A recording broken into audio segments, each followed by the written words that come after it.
The Snow White train wreck of publicity continues. Rachel Zegler, every time she opens her mouth, it seems like she just pisses off potential fans of Disney.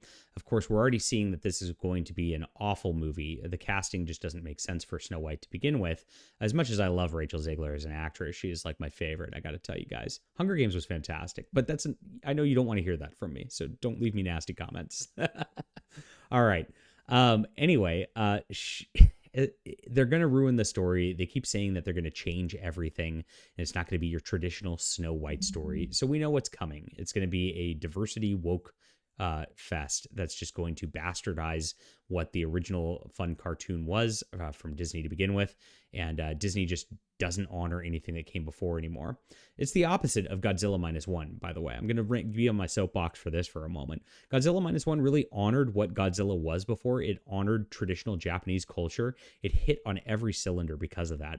I just did an interview with John Trent on the Trent Report. I'll post that to my community tab when that goes up, discussing that film at length. This is going to be completely the opposite, and Rachel Zegler exemplifies why. So she did an interview with actress Halle Bailey, and she talked about how she's navigating her critics. So here we are. She said, choosing thankfulness and gratefulness is choosing peace. Look at the gaslighting. As much as you'd like to remind people verbally that being in the spotlight doesn't absolve you of your humanity, the poor critics, that you're allowed to have human moments, it doesn't necessarily do what you want it to, and it fuels them more.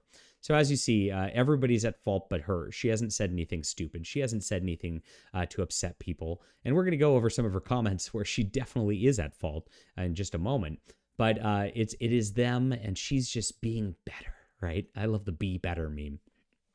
And so, just as you said, choosing to be present and know that they're probably just having a really hard day, and I am putting out a movie. She's mocking them. And she says, I feel thankful for those moments because it started to make me feel like solid Teflon, that nothing can hurt me anymore because they've said the worst that can be said. And you just kind of say, thank you so much for this. I have a lot of love in my life, and I'm very thankful. So I guess these mean people.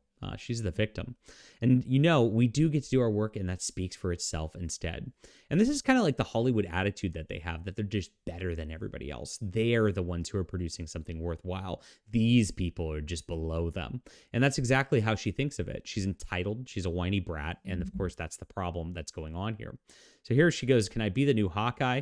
And then she continues, this is one that she did that just pissed people off. Actually, I think the new Hawkeye should be a trans woman of color. Stick it to that racist, sexist, transphobic garbage monster. Wait, what? So you see what she's doing. She's trying to incite people with the wokeness. And the whole point of this Snow White is to incite people with the wokeness of her casting to begin with. And they know that the movie's going to be a feminist, anti-hero sort of thing. So it's going to be another message that's just a subversive Disney toxic nonsense that's going on here too. It's meant to provoke people. It's meant to make people go, this is awful. So Disney can get some cynical marketing out of it. And deaf, proper representation, incredible deaf, hard of hearing. Yes, trans woman of color. Oh my gosh.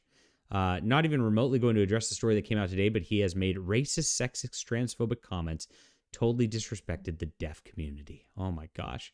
Here we are. Do not make fun of pronouns. We're just reminding you. It's time to remind you all to love Pedro Pascal. And this is it. Here's her pronouns, she, her, which she's wearing on her badge. Like we didn't know that to begin with. She's a whiny woman, of course. And she does. She goes out of her way to provoke people.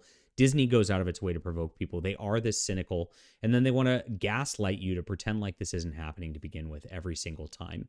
That's what's happening here in this interview where she's acting like she's above it all and just above the fray. Live, laugh, love is just absolute nonsense. It's insulting to the intelligence of anybody watching it. And of course, you guys all know better.